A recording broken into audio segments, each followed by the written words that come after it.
Assalamualaikum warahmatullahi wabarakatuh. Kembali di sini Madia akan menganalisa satu akun yang bernama Tamparagi, di mana dia membahas tentang nama Allah yang ada di kitabnya tersebut gitu loh. Dia sebenarnya nih lagi curhat sih sama temannya gitu loh.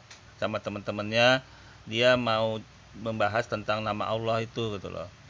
Ya, sebenarnya dia sih berusaha untuk mau mengganti, kelihatannya mau mencoba untuk Alkitab itu mau disesuaikannya dengan kemauan dia gitu loh. Ya, itulah kehebatannya orang-orang, kok bisa gitu loh Alkitab dirubah-rubah gitu loh. Kita coba aja langsung ya, kita cek kebenarannya bagaimana ini, dia maunya bagaimana gitu loh. Oke, kita lanjut dulu ya sebelum kita bahas selanjutnya. Oke, go. Halo semua, karena masih banyak teman-teman Kristen yang memberikan komentar bahwa tidak pantas menggunakan kata dewa untuk menggantikan kata Allah dan memberikan saya referensi penjelasan dari Pak Bambang Nursena, jadi saya buatkan video ini. Intinya, saya mengerti keberatan teman-teman tentang penggunaan kata dewa. Yang pertama adalah konotasi, dewa adalah berhala. Yang kedua adalah sejarah yang dijelaskan oleh Pak Bambang Nursena. Jadi pada video ini, saya akan menjelaskan dua hal. Yang pertama, saya akan menjelaskan apa perbedaan pemikiran saya dengan pemikiran Pak Bambang Nursena. Yang kedua, saya akan membuktikan kepantasan penggunaan kata dewa dengan menggunakan Alkitab terjemahan Lai. Oke, kita langsung mulai aja ya.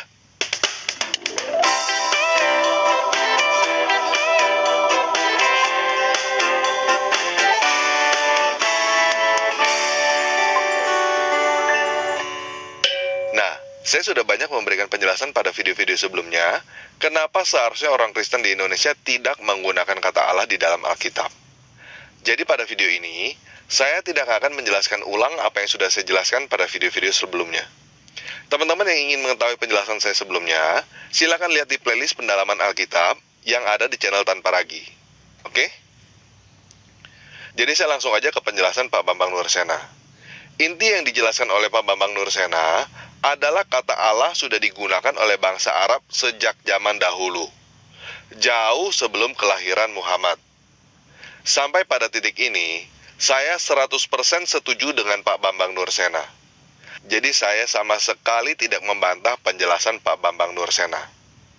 Namun perbedaan antara saya dengan Pak Bambang Nursena adalah sudut pandang. Maksud saya begini, pada pernyataan ini ada dua kata kunci. Yang pertama adalah Arab, yang kedua adalah zaman dulu. Nah, yang pertama kita bukan bangsa Arab kan? Yang kedua kita bukan hidup di zaman dulu kan? Kita bangsa Indonesia yang hidup di zaman now.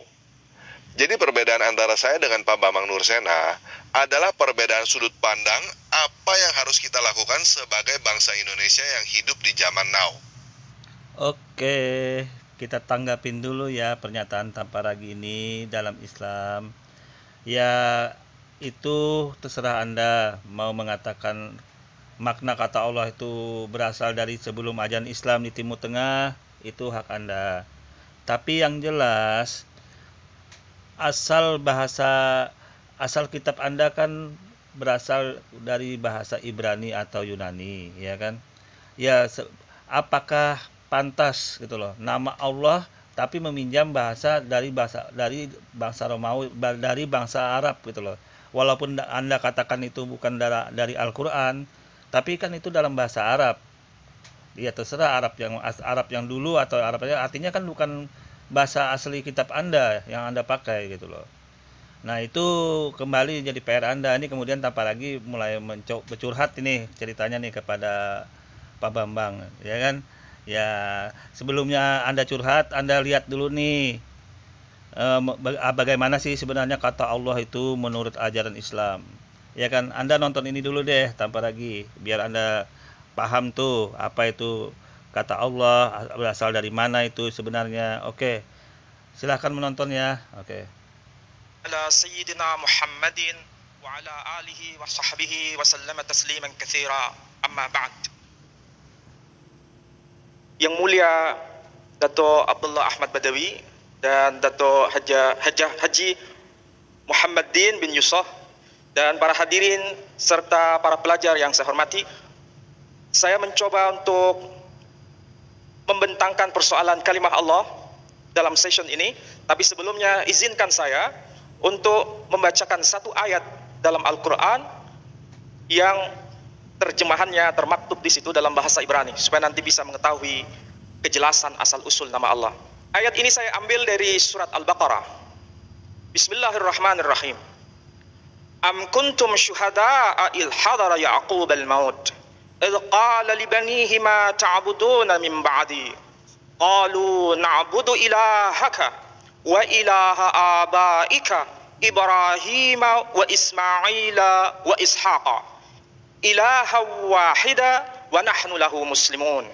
Teks ayatnya berbunyi demikian. Yang menarik, dalam bahasa Ibrani ini disebutkan begini. Qalu na'budu. Ibraninya amiru na'bud. Ilahaka wa ilaha abaika et Eloheicha velohei avotecha Ibrahima wa Ismaila wa Ishaqa. Ibraninya tertulis Elohei Abraham wa Ismail wa Ishaq. Ilaha wahida disebutkan Elohim Ehad. Disebutkan Elohim Ehad. Ilaha wahida. Jadi bahasa Arabnya ilahun, bahasa Ibraninya Elohim. Nah, menariknya di sini diungkapkan nama yang sangat penting yang diakui oleh agama Ibrahimiyah, yakni Bapak yang bernama Ibrahim. Kalangan muslimin dalam setiap salat selalu menyebut dalam tahiyat, Allahumma salli ala Sayyidina Muhammad wa ala ali Sayyidina Muhammad kama sallaita ala Ibrahim wa ala ali Sayyidina Ibrahim. Ini pernyataan tegas dalam Islam bahwa Ibrahim adalah tokoh penting yang selalu namanya disebut dalam salatnya. Kenapa? Karena mengajarkan mengenai tauhid. Yang kedua, kita mengenal agama Kristen. Sebetulnya tadi sudah dijelaskan bahwa dalam kekristenan juga menghubungkannya dengan sosok manusia yang bernama Ibrahim. Dalam Injil disebutkan, Injil Matius terutama, pasal yang pertama, ayat yang pertama disebutkan, inilah silsilah Yesus Kristus, anak Daud, anak Abraham.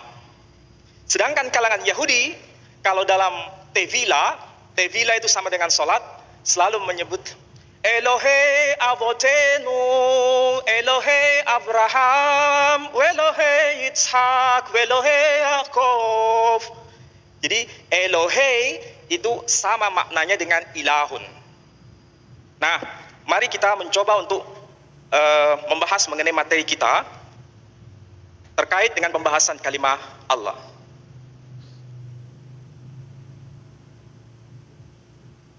Nah, Ibrahim, para ahli, para pakar, para scholar menyebutkan bahwa Ibrahim itu berasal dari Mesopotamia. Mesopotamia itu sekarang sama dengan Irak. Negaranya waktu itu disebut dengan nama Babylon. Sehingga bahasa yang berlaku pada masa itu disebut sebagai Babylonian language. Islam melalui Al-Quran mengetahui nama Babylon dengan sebutan Babil.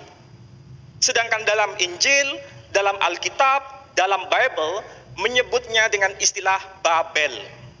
Jadi versi Quran menyebut sebutan nama negeri itu dengan sebutan Babil, sedangkan dalam bahasa Hebrew, Ibrani menyebutnya Babel. Coba kita cermati. Dalam slide ini, sayang dari belakang mungkin tidak terlalu jelas, tapi saya akan coba jelaskan. Dalam Al-Quran, tadi disebutkan ada nama Ismail. Versi bahasa Hebrew, Quran terjemahan Hebrew, menyebutnya Yismael. Menyebutnya Yismael.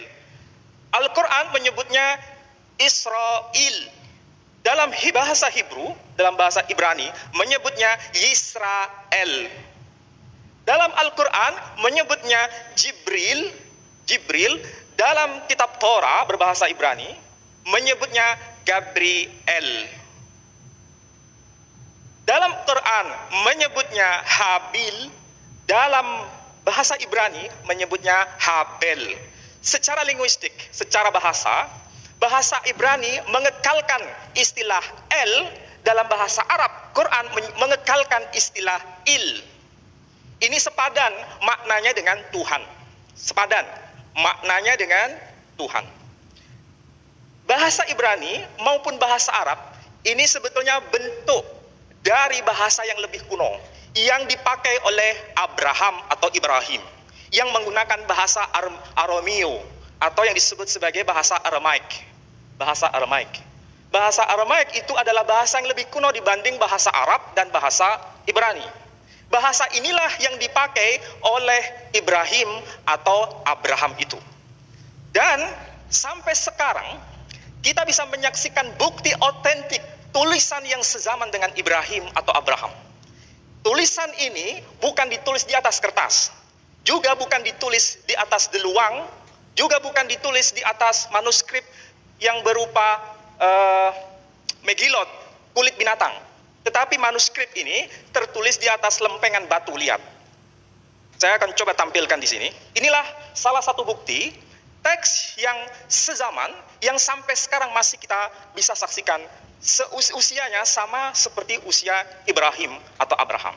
Tulisannya seperti apa? Tulisannya seperti ini. Yang kemudian para sarjana menyebutnya sebagai tulisan paku. Di dalam teks ini justru membuktikan pengekalan sebutan nama Babil, bukan penyebutan nama Babel. Jadi nampaknya bahasa Arab lebih dekat dengan bahasa Aram, lebih dekat dengan bahasa nenek moyang yakni Ibrahim dibanding kedekatan bahasa Ibrani dengan bahasa Aram. Ini yang harus dicermati oleh para sarjana. Saya yakin di antara kita yang hadir di sini ada yang Kristen. Ini bisa kita jadikan momen untuk saling belajar bahwa kekunoan, keklasikan bahasa Aram menjadi bukti hubungan bahasa Aram dengan Arab ini lebih dekat dibanding kedekatan bahasa Ibrani dengan bahasa Aram itu sendiri. Dalam Al-Quran menyebut nama Babil, dalam teks Arameo, bahasa Aram menyebut kata Babil. Dalam teks Quran menyebut Israel, dalam bahasa Aramaik juga menyebut kata Israel, bukan Yisrael. Ini sebagai bukti yang tidak bisa dibantah oleh sarjana manapun. Ini yang harus diketahui bersama. Kemudian, kalau kita sudah tahu bahwa istilah El maupun Il menunjuk sebutan Tuhan, sama dengan maknanya dengan Tuhan. Lalu siapa yang bernama Allah itu, yang sekarang lagi menjadi polemik bersama? Nah, saya akan mencoba untuk membedah persoalan ini, karena di dalam bahasa Ibrani, bahasa Aram, dan bahasa Arab, sebetulnya kalau kita mau jujur, pengungkapan istilah Allah yang di Indonesia itu dilafalkan dengan dua versi. Tulisan sama, tapi pronunciation berbeda. Orang Muslim di Indonesia menyebut nama Allah. Sementara kaum Kristen di Indonesia menyebut istilahnya dengan pronunciation Allah. Makanya tadi Pak Moko Ginta ada sebutan nama Allah, itu versi Kristen. Meskipun tulisannya sama. Nah, ini yang menjadi polemik besar adalah siapa sebetulnya nama yang dikenalkan oleh Ibrahim atau Abraham kepada anak cucunya itu. Siapa sebetulnya nama yang dikekalkan oleh Ibrahim kepada anak cucunya. Kalau Ibrahim menyebut kata Il sebagai sebutan, lalu siapa namanya? Disinilah ada terjadi kesilapan di antara pengkaji agama-agama, terutama yang merujuk pada agama Kristen, Islam, dan Yahudi. Dalam agama Yahudi, itu menyebut ada beberapa istilah di situ. Ada istilah El, sementara dalam versi Arab disebutkan dengan istilah Il. Maka muncul tadi ada Israel, kemudian Ismail. Ini pengekalan sebutan untuk Tuhan, Il. Versi Ibraninya El. Istilah Elohim.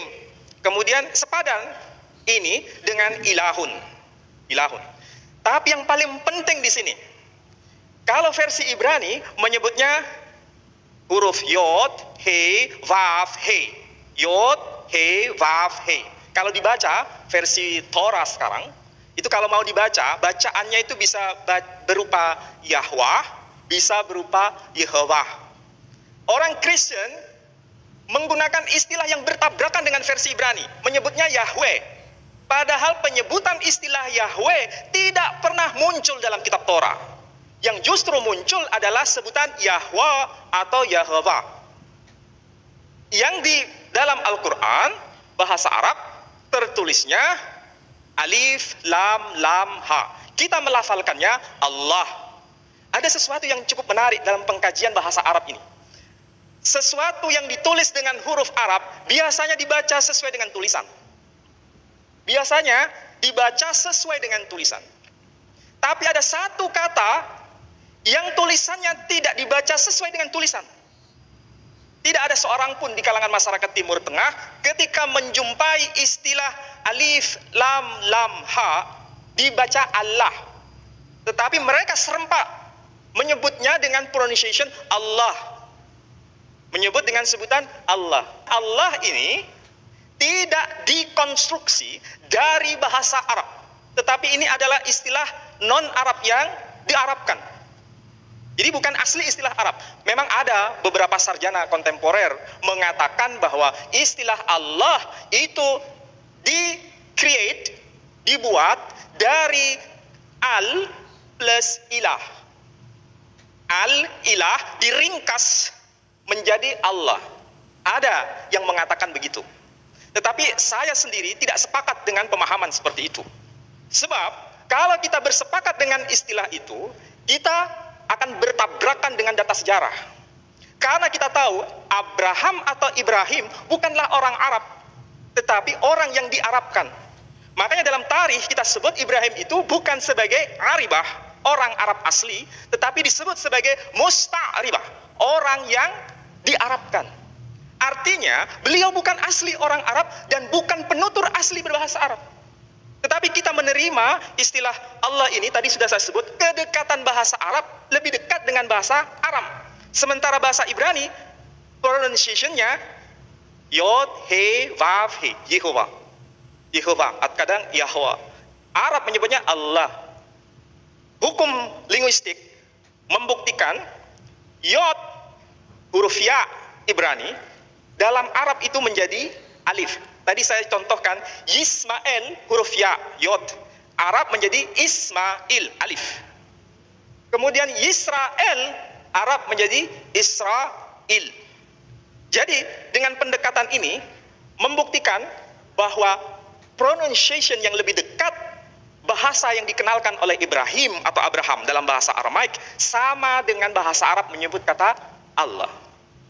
Ini menandaskan hubungan antara Islam dan Ibrahim tidak pernah bergeser. Kita bisa tahu bahwa Islam ini diajarkan oleh Muhammad sallallahu alaihi wasallam. Muhammad bin Abdullah bin Abdul Muttalib bin Hashim bin Abdi Manaf bin Qusay bin Kilab bin Murrah bin Ka'ab bin Lu'ay bin Ghalib ibn Quraisy alias Fikhr bin Kinanah bin Khuzaimah bin Mudrikah bin Ilyas bin Mudar bin Nizar bin Udad bin Zaid bin Yaqdir bin Yaqdum bin Hamasa bin Nabat bin Kaidar bin Ismail bin Ibrahim. Jadi antara Ibrahim dengan Muhammad sallallahu alaihi wasallam religionnya sama. Ini menandaskan adalah pewarisan tradisi iman Ibrahim kepada Nabi Muhammad sallallahu alaihi wasallam. Jadi yang dikekalkan nama Allah, Islam memiliki hak penuh dalam pembelaan nama Allah ini. Masalah yang sekarang muncul, orang Kristen dimanapun pasti tahu. Saya kira saya masih hafal, ada seorang profesor di Malaya University yang bernama Profesor James Collins. Mungkin yang hadir di sini pernah berjumpa dengan beliau dan insya Allah masih mengajar di sana. James Collins. Dia menulis sebuah buku Sanskrit in Indonesia atau Sanskrit in Malay. Dia adalah sebetulnya seorang pakar dalam bahasa Greek. Ketika datang ke tanah Melayu, ke Asia Tenggara, beliau menemukan sesuatu yang sangat penting. Mengapa? Ternyata bahasa Melayu sejak abad pertengahan itu telah menjadi bahasa lingua franca untuk seluruh kawasan Asia Tenggara. Jadi bahasa Melayu adalah identity marker of Malay region. Jadi merupakan identitas bagi komunitas kemelayuan di Asia Tenggara. Pada masa abad pertengahan, itu kesimpulan beliau. Ternyata pada masa abad pertengahan itu pula, di Eropa, bahasa Latin juga menjadi lingua franca pada zamannya. Jadi pada masa abad pertengahan orang-orang Melayu sudah mengalami kecenderungan keilmuan yang cukup luar biasa. Dari segi filologi, manuskrip Melayu itu adalah manuskrip yang jumlahnya terbesar dari sekian manuskrip yang dilahirkan dari bahasa-bahasa di kawasan Asia Tenggara. Dan itu menggunakan bahasa Melayu. Kebetulan sedang membawa satu buku penting, tapi ini cetakan. Terbitan tahun 1910, saya masih pegang ini. Judulnya Kitab Perjanjian Baharu. Kitab Perjanjian Baharu. Tulisannya bukan menggunakan aksara Latin. Tulisannya menggunakan aksara Jawi. Ini dibuat oleh seorang sarjana atau scholar Kristen yang bernama Celeber. Dalam bahasa Melayu tinggi, Hai Melay, dalam bahasa Melayu tinggi. Dan teks ini sampai sekarang masih kita bisa saksikan. Di dalamnya itu tertulis, saya kutip dari Matius. Di sini ada kata-kata Matius, Injil Matius, pasal yang ke-27, ayat yang ke-46. Ini ada ayat 46, dikatakan, dengan suara yang nyaring, katanya. Shootnya lebih dekat bisa? Ini ada ya. Dengan suara yang nyaring, katanya, Ili, Ili, lama sabaktani, artinya, Tuhanku, Tuhanku, mengapa engkau meninggalkan aku? Ini sebetulnya pernyataan Yesus Kristus menurut orang-orang Kristen ketika disalibkan, beliau menggunakan bahasa Suryani. Beliau mengatakan, Eli, Eli, lama sabaktani. Eli, Eli, lama sabaktani. Apa maksudnya? Kalau ini diterjemahkan yang bahasa Suryani ini ke dalam bahasa Arab, itu maksudnya sama dengan ilahi, ilahi, limada taroktani. Artinya, Tuhanku, Tuhanku, mengapa engkau meninggalkan aku? Jadi di situ Eli sama dengan ilahi, sama dengan Tuhanku. Ini sebetulnya orang Kristen pada tahun 1910 sudah tahu bahwa istilah Eli, Eloi, ilahi itu menunjuk pada Tuhan. Tapi yang versi yang sekarang yang ditulis dengan aksara Latin bukan disebut Tuhanku, Tuhanku, mengapa engkau meninggalkan aku, tapi disebut Allahku, Allahku, mengapa engkau meninggalkan aku. Kalau kita yang Muslim mungkin melafalkannya Allahku, Allahku, mengapa engkau meninggalkan aku. Ini sesuatu kekeliruan yang sangat fatal. Mengapa fatal? Karena pada masa abad pertengahan, orang-orang Melayu di Asia Tenggara sudah paham bahwa istilah Allah itu adalah nama, bukan sebutan. Jadi istilah Eli, Eli, lama sabaktani itu bahasa Suryani yang diungkapkan oleh Jesus Christ di kayu salib, sepadan dengan terjemahan berbahasa Arab menyebutnya ilahi, ilahi, limada tabaktani. Bahasa Melayu atau Indonesia versi yang lama diterjemahkan Tuhanku, Tuhanku, mengapa engkau meninggalkan aku. Itu sudah tepat. Tetapi pasca kolonialisasi, penghapusan huruf Jawi di Indonesia terjadi, bergeser menjadi aksara Latin. Pada saat itulah Profesor Klinkert, seorang Belanda, yang beliau menulis sebuah kamus cukup populer, saya kira di Malaysia juga. Beliau menulis sebuah kamus yang judulnya Malay Nederlands Woordenboek. Jadi kamus bahasa Melayu, tetapi beliau peletak dasar bahwa istilah Allah itu disepadankan dengan Tuhan, disepadankan. Jadi bukan sebagai nama Tuhan, tapi gelar saja. Makanya ada istilah Allahku, Allahmu, Allahnya. Secara gramatik ini tidak benar, baik dalam bahasa Melayu maupun bahasa Indonesia. Tidak bisa dibenarkan. Bahkan kita mengajukan protes. Para ahli linguistik Indonesia sudah mengajukan protes kepada lembaga Alkitab Indonesia, Indonesian Bible Society di Jakarta, untuk mulai memikirkan ulang bahwa tidak bisa secara gramatik bahwa Allahku, Allahmu, Allahnya itu dipakai. Seharusnya yang tepat adalah Tuhan, Tuhanmu, Tuhannya, Tuhanku. Tidak bisa Allahku, Allahnya. Tetapi protes para ahli linguistik bahasa Indonesia di Indonesia tidak digubris oleh lembaga Alkitab Indonesia. Dan saya juga baru tahu, ternyata lembaga Alkitab Malaysia penerbitannya juga di Jakarta.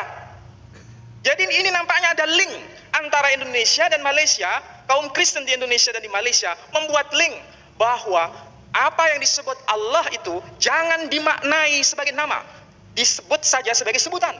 Sehingga tidak salah bila kalau kita mendengar istilah tiada Tuhan selain Allah, itu maksudnya Tuhan yang kita sembah itu bernama Allah. Tapi kalau dalam Alkitab maknanya bergeser. Apa? Disebutkan jangan ada padamu Allah-Allah lain selain Tuhan. Jadi kalau kita tidak ada Tuhan selain Allah, mereka sebut tidak ada Allah kecuali Tuhan. Ini problem persoalan bahasa. Problem, apa maksudnya tidak ada Allah kecuali Tuhan? Sementara kita sudah jelas tidak ada Tuhan kecuali Allah. Saya mau bacakan, kalau mau buka yang Kristen terutama yang ada di sini, coba sila buka pada Yosua, dalam kitab Yosua. Yosua pasal 24 ayat 23, terjemahan bahasa Indonesia berbunyi demikian. Ia berkata, maka sekarang jauhkanlah Allah asing yang ada di tengah-tengah kamu. Apa disebut? Jangan ada padamu Allah asing di tengah-tengah kamu. Kalau begitu, maksudnya Allah asing itu sama dengan Tuhan-Tuhan yang asing. Jadi Allah di sini maksudnya bukan nama, tapi sebagai sebutan. Itulah yang membuat kita gelisah sebagai seorang Muslim, baik Malaysia di Indonesia. Bagaimana mungkin Allah yang sebagai nama diubah maknanya menjadi sebutan? Karena mereka memang punya testimoni, credo, bahwa Allah di dunia ini banyak. Ada Allah A, ada Allah B, ada Allah C. Tapi Allah orang Kristen yang disembah bernama Jesus Christ. Jadi sebutan Allah, memang mereka menyembah Allah, tapi Allah yang dimaksud bernama Jesus Christ. Sementara Muslim, Tuhan yang kita sembah itu adalah bernama Allah. Jadi kita tidak mungkin bisa terima penggunaan mereka dengan sebutan Allah berbeda dengan penggunaan istilah Allah bagi seorang Muslim. Meskipun dengan istilah yang sama, tapi makna berbeda 360 derajat. Itulah yang menyebabkan kita tidak bisa bertemu. Yang kedua, tidak perlu hanya orang Islam yang harus kritik. Tapi orang Kristen Indonesia maupun orang Kristen Malaysia juga mengkritik dari tata bahasa Melayu dan Indonesia. Karena tidak mungkin istilah Allahku dan Allahmu itu dikekalkan. Karena bertabrakan dengan nahwu, baik Malaysia maupun Indonesia. Inilah yang menyebabkan kita mengajukan protes. Saya kira begini, Malaysia ini adalah test case. Di Indonesia kita semua sudah gelisah. Bukan hanya saya yang gelisah. Semua pembicara yang ada tadi gelisah. Dan orang-orang di Indonesia sudah gelisah mengenai penggunaan istilah Allah dalam Bible orang-orang Kristen di Indonesia. Kami sudah mengajukan protes. Para ahli bahasa Indonesia mengajukan protes. Tapi Lembaga Alkitab Indonesia tidak pernah menghapusnya. Tetap saja. Jadi mau tidak mau, pemerintah harus ikut campur dalam menegaskan ini. Dan Malaysia sudah memulai ini, kami salut dengan apa yang dilakukan itu. Tanpa itu tidak bisa. Kalau misalnya dengan dalih, orang-orang Kristen di Malaysia mengatakan orang-orang Sarawak sudah mengenal istilah Allah itu, sudah mengenal. Apa alasannya? Di rumah saya punya Alkitab berbahasa Dayak Maanyan.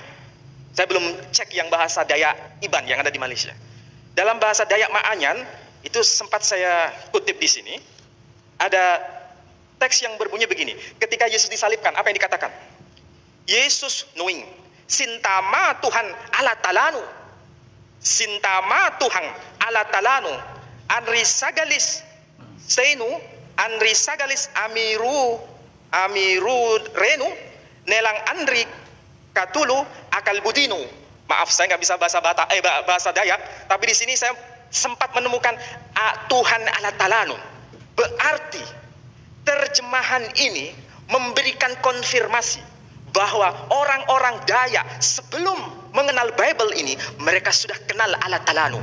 Apa itu Allah Talanu? Allah Talanu berarti Allah Ta'ala milikku. Allah Talanu, Allah Ta'ala. Ini menandakan bahwa Islamisasi di tanah Dayak lebih awal dibanding Kristen itu sendiri. Oleh karena itu orang Kristen memanfaatkan istilah Allah Talanu dipakai oleh mereka. Ini adalah proses evangelisasi kepada orang-orang Muslim di tanah Dayak.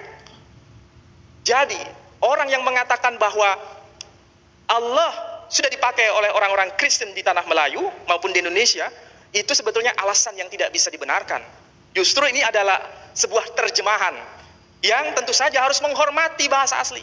Saya berani mengatakan di sini, orang-orang Kristen pasti merujuk pada teks asli. Teks asli umat Islam berbahasa Arab dan muncul kata Allah. Orang-orang Kristen mengakui bahwa teks asli New Testament, the New Testament, Perjanjian Baru, itu ditulis dalam bahasa Greek. Tapi di dalam bahasa Greek tidak pernah muncul kata Allah, satu pun tidak pernah muncul. Justru yang ada, kalau saya mau boleh kutip, dalam Injil Yohanes pasal 1 ayat 1 disebutkan en arche en hologos, kai hologos proston theon, kai theos en hologos. Itu bahasa Greeknya. En arche, pada mulanya. Orang Malaysia mengatakan pada mulanya. Di Indonesia pada mulanya. En arche, en hologos adalah logos. Logos itu kalau bahasa kita sama dengan firman. En hologos proston theon, dan logos atau firman itu bersama-sama dengan theon, yaitu theos. Kai theos en hologos, dan firman itu adalah theos.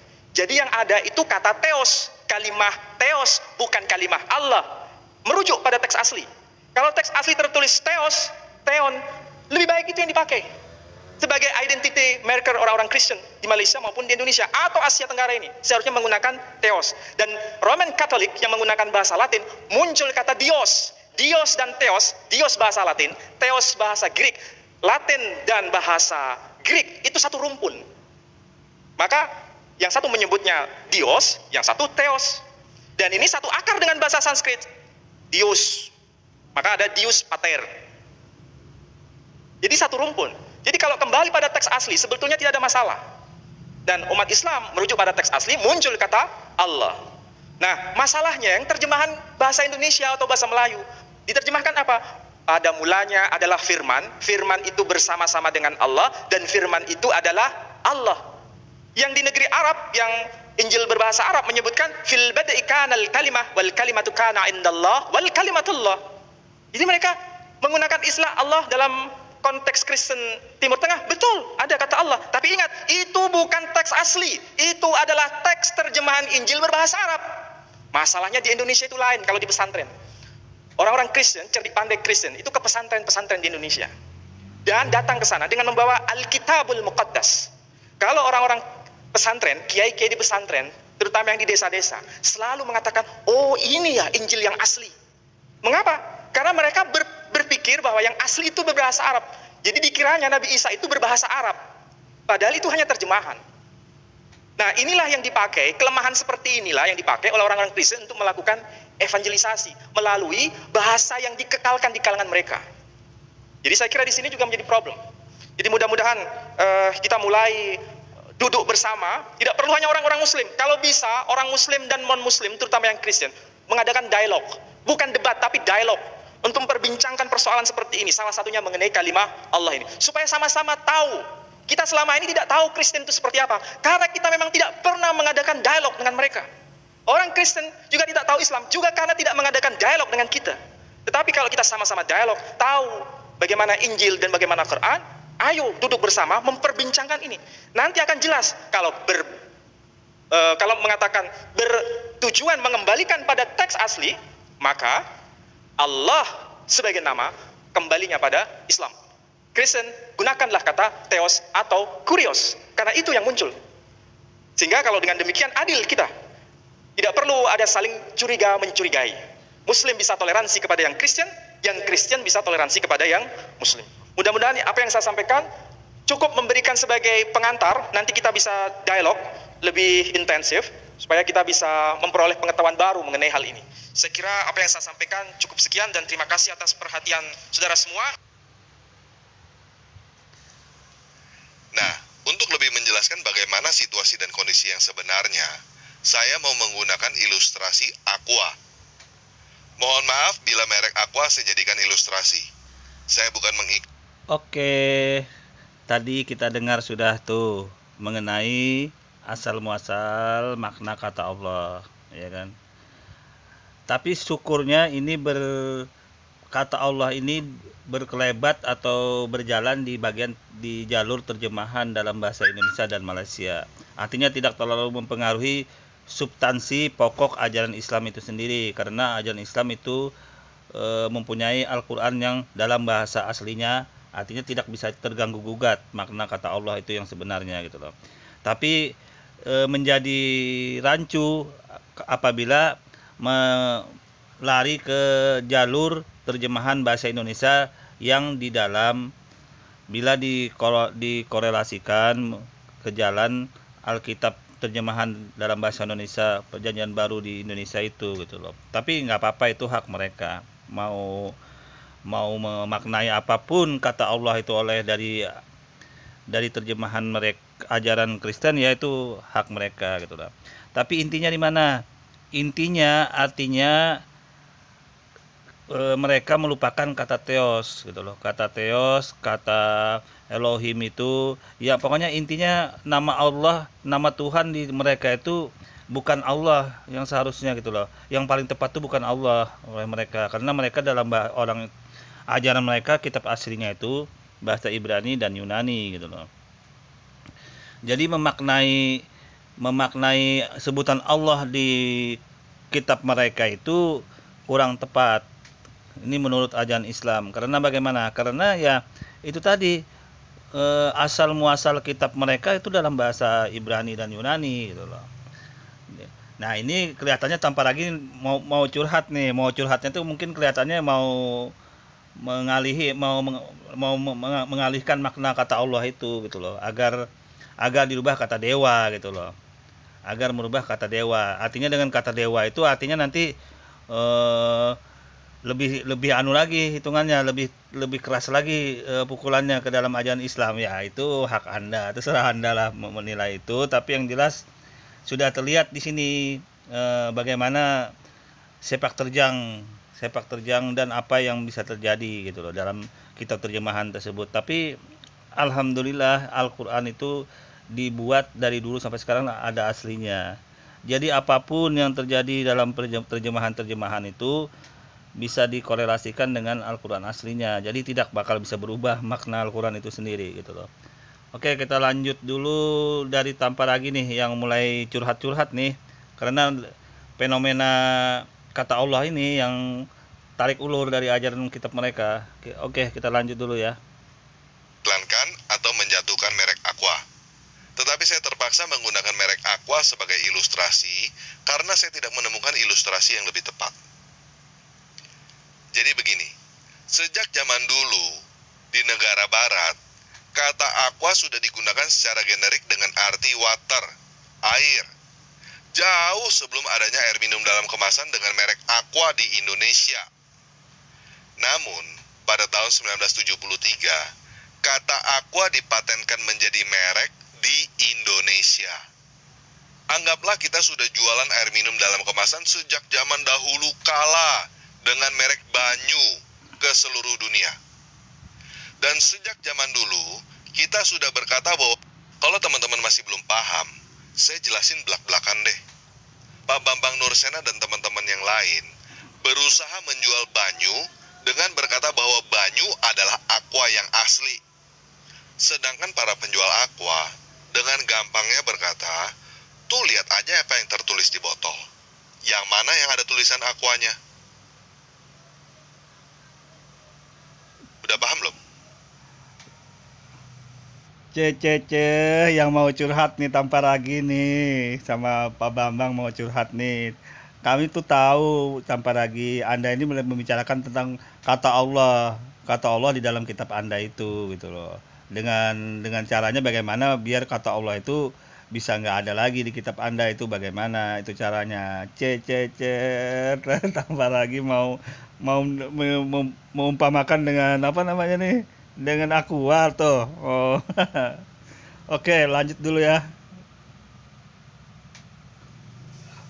Kalau teman-teman masih nggak paham juga, saya nggak tahu lagi deh gimana cara ngejelasinnya supaya teman-teman mengerti bahwa kita tidak seharusnya menggunakan kata Allah di Indonesia zaman now.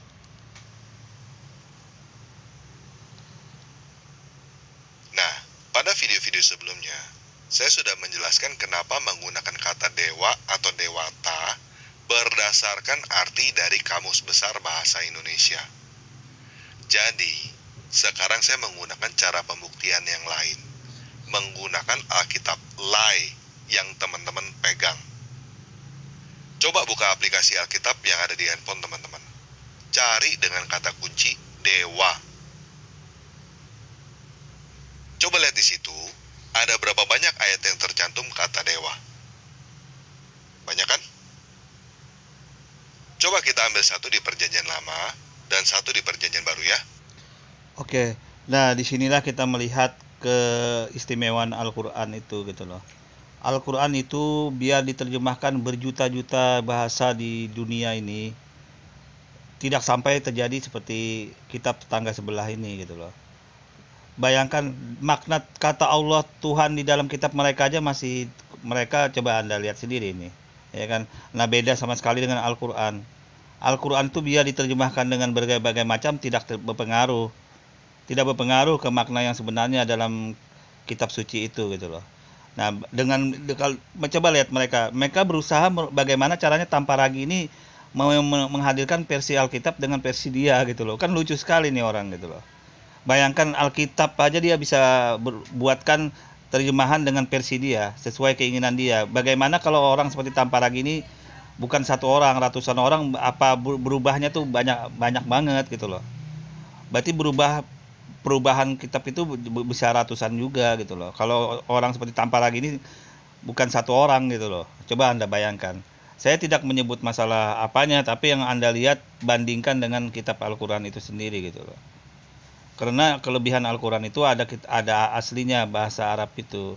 Jadi bagaimanapun dicoba dimaknai lain, dikembalikan ke aslinya ya kembali mudah dianalisa dan dipelajari dan diperbaiki mana kesalahan-kesalahan yang bakal terjadi itu gitu loh. Oke, kita lanjut dulu ya.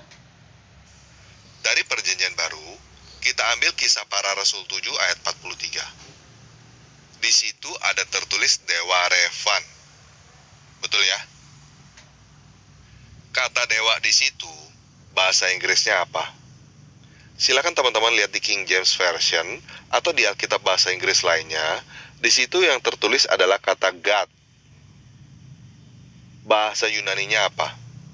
Silakan teman-teman cek sendiri di openbiblica.com atau di biblehub.com. Bahasa Yunaninya adalah Theos. Yuk sekarang kita lihat di Perjanjian Lama, Kejadian 31 ayat 30. Di situ ada kata dewa-dewaku. Betul ya? Kata apa yang digunakan di dalam bahasa Inggris? Kata gods. Kata apa yang digunakan di dalam bahasa Ibrani? Kata Elohim. Kalau teman-teman nggak percaya, silakan periksa sendiri bahwa semua kata dewa yang ada di dalam Alkitab bahasa Inggrisnya adalah God, bahasa Yunaninya adalah Theos, bahasa Ibraninya adalah El atau Elohim. Nah, sekarang gantian saya yang nanya kepada teman-teman. Kenapa kata God, Theos, dan Elohim harus diterjemahkan sebagian menjadi dewa dan sebagian menjadi Allah di dalam Alkitab bahasa Indonesia? Kenapa kata Elohim di dalam Kejadian 1 ayat 1 diterjemahkan menjadi pada mulanya Allah menciptakan langit dan bumi? Sedangkan kata yang sama yang digunakan di dalam Kejadian 31 ayat 30 diterjemahkan menjadi dewa-dewa. Bahasa Inggris menggunakan satu kata, yaitu kata God. Kenapa Indonesia harus membedakan di sini pakai Allah, di situ pakai dewa? Konotasi? Doktrin, atau ada musuh yang menaruh ilalang di tengah-tengah gandum? Emang kenapa kalau disamaratakan semua? Yang lagi curhat nih, Tamparagi lagi curhat le. Lagi curhat nih Tamparagi nih. Kalau mau pakai kata Allah, ya sudah pakai kata Allah semua dong, termasuk di Kejadian 31 ayat 30 dan Kisah Para Rasul 7 ayat 43. Kalau pakai kata Allah semua jadi jelas kan? Ada Allah yang bernama Revan. Kalau mau pakai kata dewa, ya pakai kata dewa semua dong, termasuk di Kejadian 1 ayat 1. Emang kenapa kalau Kejadian 1 ayat 1 diterjemahkan pada mulanya dewata menciptakan langit dan bumi? Nggak sesuai dengan doktrin. Doktrinnya mana? Doktrin tetangga yang menyatakan bahwa pencipta langit dan bumi adalah Allah. Sebenarnya tanpa ragu, itu makna kata Allah itu di dalam kitab Anda itu ada dua keuntungan. Ada dua macam, ada keuntungan, juga ada kelebihan. Juga ada kerugian gitu loh. Jadi Anda ini ya terserah Anda lah menilainya. Tapi yang jelas ada dua versi di situ yang terjadi dengan nama Allah itu gitu loh. Di sisi lain ada menguntungkan terhadap ajaran Anda. Di sisi lain ada yang merugikan gitu loh. Ya itu tergantung yang berkait dengan orang yang menerjemahkan dalam bahasa Indonesia itu gitu loh. Tapi apapun yang Anda sampaikan ini itu kan dalam Islam itu Al-Quran terjemahan aja gitu loh. Jadi Al-Quran terjemahan itu diterjemahkan jutaan bahasa di seluruh dunia ini. Tetap tidak mempengaruhi kualitas Al-Quran aslinya gitu loh. Jadi ya terserah Anda aja di sini mau curhat bagaimana, mau bagaimana tentang nama Allah di kitab Anda itu urusan Anda lah. Oke, kita mau dengar aja. Yang penting Anda tidak menyerang ajaran Islam aja deh. Oke, lanjut dulu ya. Kenapa harus menerjemahkan Alkitab sesuai dengan doktrin tetangga? Mau alasan apa lagi? Konotasi. Konotasi yang mana? Konotasi bahwa yang menciptakan langit dan bumi adalah Allah. Faktanya, kata yang dipergunakan di dalam bahasa Ibrani Elohim dan Yunani Theos diterjemahkan ke dalam bahasa Inggris dengan satu kata, yaitu God. Diterjemahkan ke dalam bahasa Indonesia menjadi dua kata, yaitu Allah dan Dewa. Kalau yang bagus-bagus diterjemahkan menjadi Allah. Kalau yang jelek-jelek diterjemahkan menjadi dewa. Dan hal ini sudah terjadi beratus-ratus tahun di Indonesia. Nah, kalau sudah tahu begitu tanpa ragu, tinggal Anda aja menilai. Tinggal Anda menilai, mengembalikan ke diri Anda sendiri. Bagaimana itu sebenarnya kitab Anda itu gitu loh. Nah, Anda bayangkan, Anda bandingkan dengan Al-Quran, kitab suci Al-Quran yang tidak pernah berubah, tidak pernah terjadi seperti itu gitu loh. Nah, itu yang Anda bayangkan dan renungkan, jadikan renungan, bukan bayangkan aja, jadikan renungan mengapa bisa sampai terjadi begitu gitu loh. Di kitab Anda ini mengapa gitu loh. Nah, itulah karena di kitab Anda tidak dilampirkan aslinya bahasa Ibraninya itu gitu loh. Itu, tapi itu ngapain saya ikut campur urusan begitu? Yang penting Anda tidak mengganggu urusan ajaran Islam itu sudah cukup. Tapi Anda ini orangnya selalu mengganggu, membuat macam-macam, membuat video yang menjelek-jelekan Islam macam-macam ya. Tapi ya akhirnya saya harus buat sanggahannya gitu loh. Oke, lanjut dulu ya. Sehingga konotasinya dewa itu berhala, sedangkan Allah bukan berhala. Kenyataannya Allah juga berhala, guys. Yuk kita baca 1 Tawarik 16 ayat 26.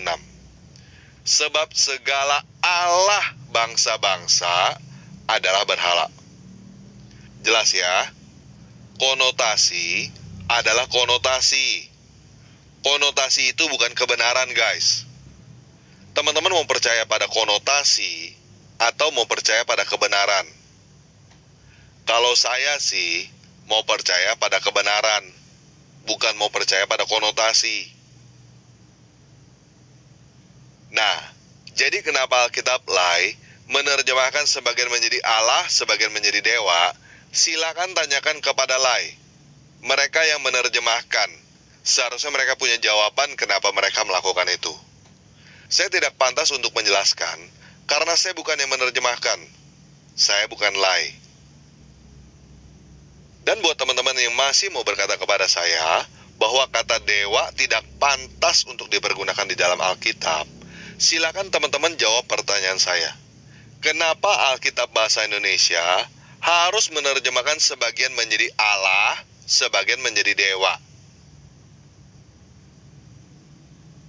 Oke?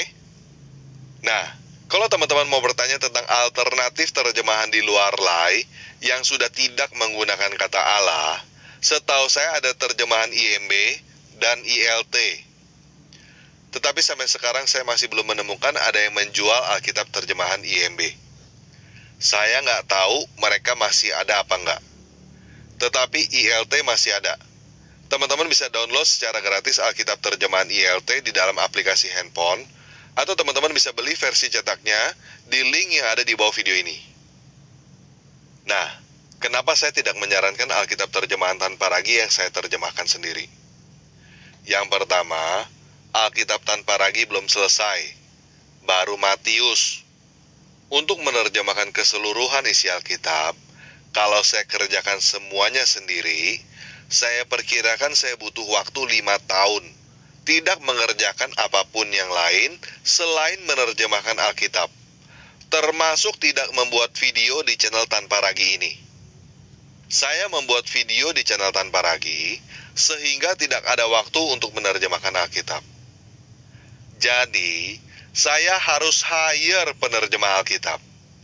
Dan pada saat ini, untuk hire penerjemah Alkitab, saya belum mampu. Paham ya? Yang kedua, Alkitab tanpa ragi bukan Alkitab untuk orang awam. Orang awam akan susah untuk membacanya, karena Alkitab tanpa ragi sangat literal. Alkitab tanpa ragi adalah untuk orang-orang yang mau meneliti Alkitab hingga bahasa aslinya kata per kata. Mantap itu. Nah, itu tanpa ragi harus bahasa aslinya dong, ya kan? Kalau bahasa aslinya artinya Anda dia disebut bahasa orang kitab terjemahan lagi kalau ada bahasa aslinya. Itu caranya. Itu harus Anda harus galakan itu aslinya, jangan bahasa terjemahan terus. Kalau begitu caranya Anda nanti diolok-olok bahasa terjemahan terus, ya kan? Begitu, tapi intinya gitu, jangan menyerang ajaran Islam lah. Anda ini video juga menyerang ini, sebentar lagi kamu sudah mulai menyerang ajaran Islam, itu yang aku nggak sukanya gitu loh. Saya lanjut dulu ya. Jadi untuk teman-teman yang sudah tidak ingin menggunakan kata Allah di dalam Alkitab, saya menyarankan terjemahan ILT. Nah, saya tahu pasti masih banyak yang mau tanya, apakah masalah kata Allah ini penting untuk kita orang Kristen? Saya mau jawab, tergantung kita lihat dari sudut pandang yang mana. Kalau sudut pandang teologis, maksudnya, apakah dengan menggunakan kata Allah akan masuk neraka atau hal-hal semacam itu? Jawabannya adalah enggak. Seperti yang Pak Bambang Nursena katakan, kata Allah sudah digunakan oleh orang Kristen di Arab sejak zaman dulu, jauh sebelum kelahiran Nabi Muhammad. Tetapi kalau dilihat dari sudut pandang, nah itu artinya kitab Anda itu memakai bahasa orang Arab sana untuk nama Allahnya gitu loh. Walaupun bukan Anda katakan bukan dalam punya milik Al-Quran, tapi punya orang Arab, itu artinya kitab Anda bukan dari bahasa Ibrani nama Allahnya itu gitu loh, dari bangsa Arab sana. Itu yang jadi persoalan. Artinya kan begini, nama Allah aja itu masih memakai nama bahasa di luar Ibrani atau di luar bahasa Ibrani atau Yunani, itu loh yang jadi masalahnya. Ya jadi Anda mau ngotak-ngatik Al-Qur'an, membahas ajaran Al-Qur'an. Sedangkan di kitab Anda sendiri itu malah nama Allah itu bukan berasal dari bahasa aslinya gitu loh, bahasa Ibraninya gitu loh. Bagaimana Anda ini gitu loh. Malah dan kebetulan sama dengan Al-Qur'an nama Allah itu gitu loh. Nah itu berarti artinya kalau Al-Quran itu lebih istimewa karena ada bahasa aslinya. Nama Allahnya satu jalur dengan bahasa Arab sesuai dengan bahasa Al-Quran. Nah itulah kehebatan Al-Quran itu tanpa ragi. Oke, lanjut dulu. Marketing sangat penting. Kita fair-fairan aja bicara. Islam dan Kristen sama-sama jualan agama. Islam melakukan islamisasi, Kristen melakukan kristenisasi. Pertanyaannya adalah, apakah Tuhannya umat Muslim sama dengan Tuhannya umat Kristen? Nah, kebanyakan orang melihat hal ini dari sudut pandang teologis. Tetapi saya mau mengajak teman-teman lihat dari sudut pandang marketing. Contohnya kayak gini. Ini ada 2 orang salesman. Yang satu jualan bajai, yang satu lagi jualan BMW. apakah bajai sama dengan BMW? Nah, kalau kamu adalah penjual bajai, dan kamu jawab bajai dan BMW berbeda, berarti kamu adalah penjual yang bodoh. Kamu harus berusaha berkata sama. Bagaimana caranya berkata bahwa bajai sama dengan BMW? Sama-sama kendaraan, sama-sama pakai bensin. Yang curhat lagi nih, tanpa lagi. Wah, curhat terus. Sama-sama pakai nomor polisi. Kamu mau pergi dari Jakarta ke Bandung naik bajai sama naik BMW, sama-sama nyampe. Pakai bajai itu keren juga kok. Bajai itu juga BMW. Bajai merah warnanya. Sama kan? Nah, kalau kamu penjual BMW dan kamu berkata bahwa bajai dan BMW sama, berarti kamu adalah penjual yang bodoh. Kamu harus berkata beda. Bajai rodanya 3, nggak ada AC, nggak ada gengsi, dan lain sebagainya. Sampai di sini bisa paham nggak? Apakah bajai sama dengan BMW? Jawabannya tergantung menurut siapa yang jual. Apakah Tuhannya umat Muslim sama dengan Tuhannya umat Kristen? Saya, sebagai penjual Tuhannya umat Kristen, saya tidak akan pernah mau berkata bahwa Tuhannya saya sama dengan Tuhannya umat Muslim. Yuk kita... Tapi buktinya kitab Anda kan memakai nama Allah di dalam kitab Anda. Ya kan, memakai nama Allah. Itu artinya Anda secara tidak langsung nama Allah itu sudah ada di kitab Anda, bro. Ya kan? Oke, lanjut dulu. Baca ini. Al-Quran surat 33 ayat 37.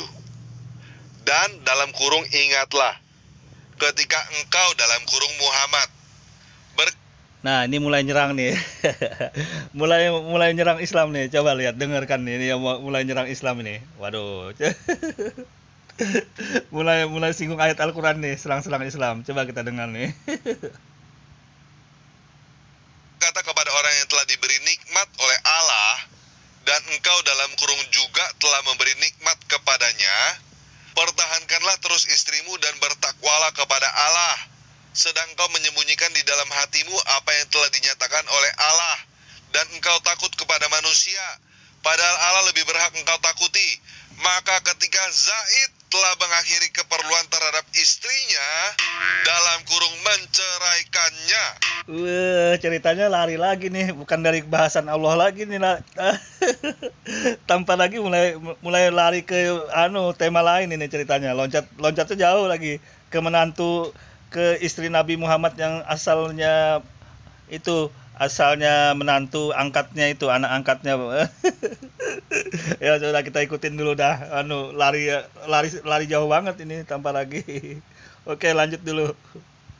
Kami nikahkan engkau dengan dia dalam kurung Zainab, agar tidak ada keberatan bagi orang mukmin untuk dalam kurung menikahi istri-istri anak-anak angkat mereka, apabila anak-anak angkat itu telah menyelesaikan keperluan terhadap istrinya, dan ketetapan Allah itu pasti terjadi. Nah, udah jelas belum teman-teman yang Kristen? Nah, itu artinya kalau Anda bahas tentang ayat itu, ini terpaksa Madya akan menganalisa dulu jawaban itu, biar kelar dulu masalah itu. Nabi Muhammad SAW mempunyai anak angkat, ya kan? Nah, anak angkatnya itu dicarikan jodoh oleh Nabi Muhammad. Terus ditemukanlah dengan Zainab pada masa itu, gitu loh. Pada waktu itu. Awal mulanya memang Zainab tidak suka sama anak angkat Nabi Muhammad. Tapi karena Nabi Muhammad yang mencarikan itu jodoh, menawarkan untuk anak angkatnya itu, maka otomatis Zainab ini secara tidak suka atau tidak suka sudah harus menerima itu menantunya itu, sebagai menantu anak angkat, gitu loh. Nah, seiring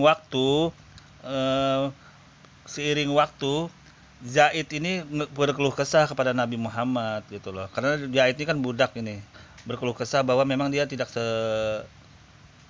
sehaluan atau tidak cocok. Bagaimana? Karena ya Anda bayangkan sendiri, budak dengan orang yang terpandang Zainab pada masa itu sangat beda sekali, gitu loh. Akhirnya terjadilah tidak cocok. Nabi Muhammad sudah perintahkan kepada Zaid ini, karena Nabi Muhammad yang mencarikan itu jodoh. Zainab itu Nabi Muhammad yang mencarikan. Nabi Muhammad yang datang ke orang tuanya Zainab itu gitu loh. Nah, secara otomatis, secara akal kan ngapain Nabi Muhammad mencarikan Zaid kalau Nabi Muhammad yang sendiri yang pingin menikah, ya kan? Secara akal kan begitu logikanya. Nah, tapi biasalah tanpa ragi bermain-main dengan begini kan, itu sudah otaknya tanpa ragi. Nah, itu Nabi Muhammad. Kemudian setelah seiring waktu, ketidakcocokan itu akhirnya berkembang mengarah kepada perceraian. Nabi Muhammad menasihatin ke Zaid itu enggak usah dulu dicerai, pertahankan itu rumah tangga gitu loh. Nah, terus biasanya tanpa lagi malah membumbuin, itu memang Nabi Muhammad yang ingin begini. Jawabannya Nabi Muhammad yang mencarikan itu Zainab itu untuk menjadikan istri Zaid. Jadi itu terhapus omongan-omongan yang mengatakan Nabi Muhammad yang ingin itu Zainab, itu terhapus karena Nabi Muhammad itu yang mencarikan jodohnya itu gitu loh. Seiring waktu, terjadilah perceraian gitu loh. Terjadilah perceraian. Nah, Allah Subhanahu wa taala di sini ingin menjawabkan suatu hukum, untuk menegaskan suatu hukum dalam ajaran Islam itu, kedudukan status hukum anak angkat itu gitu loh. Bagaimana status hukumnya? Artinya dengan pernikahan Nabi Muhammad ini yang diperintahkan Allah Subhanahu wa taala itu, maka status anak angkat itu berbeda dengan anak kandung gitu loh. Jadi menantunya anak angkat itu bukan berarti menantu kandung. Itu boleh dikawinkan, itu menjadi dasar hukum status masalah anak, itu kaidah dalam hukum Islam. Tapi kalau tanpa ragi mungkin tetap pandangannya min-min terus gitu, min-min terus. Nah, kemudian berpulang daripada itu, status anak angkat ini juga memberikan pelajaran kepada seluruh hukum yang terjadi, tatanan hukum, bahwa anak angkat itu harus tetap memakai bin orang tua aslinya gitu loh. Tidak boleh berpindah kepada bin orang tua yang mengangkatnya itu. Dan itu terjadi pada Zaid. Makanya Zaid ini juga dikembalikan binnya itu kepada orang tua yang sebenarnya agar tidak rancu. Nah, itu menjadi suatu acuan ketetapan hukum dalam ajaran Islam itu. Jadi ada hikmahnya semua dalam hal begitu gitu loh. Dan juga menjawab omongan tanpa ragi yang min-min ini, karena Nabi Muhammad bro yang mencarikan jodoh untuk Zaid itu Nabi Muhammad. Kalau Nabi Muhammad pingin ya ngapain bekas anak angkatnya? Kalau ibarat secara kasarnya, mending Muhammadnya aja langsung yang datang ke Zainab, pasti mau ya kan. Tapi ini kan beda. Ternyata Nabi enggak, tetap memajukan Zaid sebagai jodohnya. Nah, itu yang jawabannya. Jadi ini menjawab ayat ini gitu loh. Nah, itu kan artinya kembali nih tanpa lagi mulai mau ngatik-ngatik ajaran Islam itu. Tapi nggak apa-apa. Oke, lanjut dulu ya. Yang bernama Allah di dalam Al-Quran adalah dewa yang bisa membuat keluarga seseorang bercerai supaya yang perempuannya menikah dengan lelaki lain. Nah, coba sekarang kamu jawab teman-teman yang Kristen. Apakah dewamu yang hidup itu mungkin membuat keluarga orang bercerai? Yuk kita lihat Maleakhi 2 ayat 16. Hahaha. Itu firman Allah, itu Allah yang berbicara bro. Jadi tidak bisa dikutak-kutik.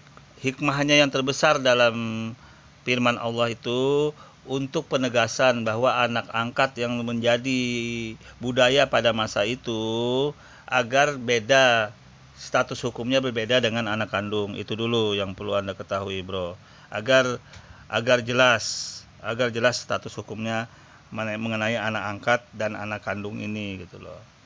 Nah, jadi permasalahan yang Anda sampaikan itu berbanding terbalik dengan fakta dan kenyataannya. Karena Zainab itu yang mencarikan jodoh Nabi Muhammad SAW, ya kan? Nah, begitu terjadi perceraian, otomatis kan Nabi Muhammad juga bahasa kasarnya tuh, wah nggak enak lah mencarikan jodoh, orang kok bisa sampai terjadi begini gitu loh. Nah itu yang jadi masalah di situ aja, tapi sebenarnya nggak dari beban juga gitu loh. Yang mencarikan jodoh, yang mendatangkan ke orang tua kan Zainab itu Muhammad untuk jahit. Tapi kok terjadi perceraian gitu loh, sampai ribut. Nah terus Anda mengatakan Muhammad yang nyuruh bercerai, buktinya Nabi Muhammad yang carikan kok, ya kan? Yang mencarikan jodoh kan Nabi Muhammad. Nah itu artinya menjawab pertanyaan orang-orang yang miring-miring seperti Tamparagi ini menafsirkan ayat Al-Quran gitu loh. Menjawab bahwa memang kalau Nabi Muhammad yang pingin, ngapain disuruh dimajukan jahit. Mending Nabi Muhammad langsung lamar itu Zainab, pasti diterima sudah. Apalagi dia seorang nabi. Jadi dan budaya di sana dulu nabi itu pernikahan, budaya berpoligami itu seperti biasa budaya sudah. Cek aja agama-agama nabi-nabi sebelum Islam itu. Nabi Abraham itu berapa itu istrinya? Cikal bakal ajaran Yahudi dan Nasrani, ya kan? Nabi Abraham menghasilkan anak Ishak dan Ismail, dua anak itu dengan ibu yang berbeda.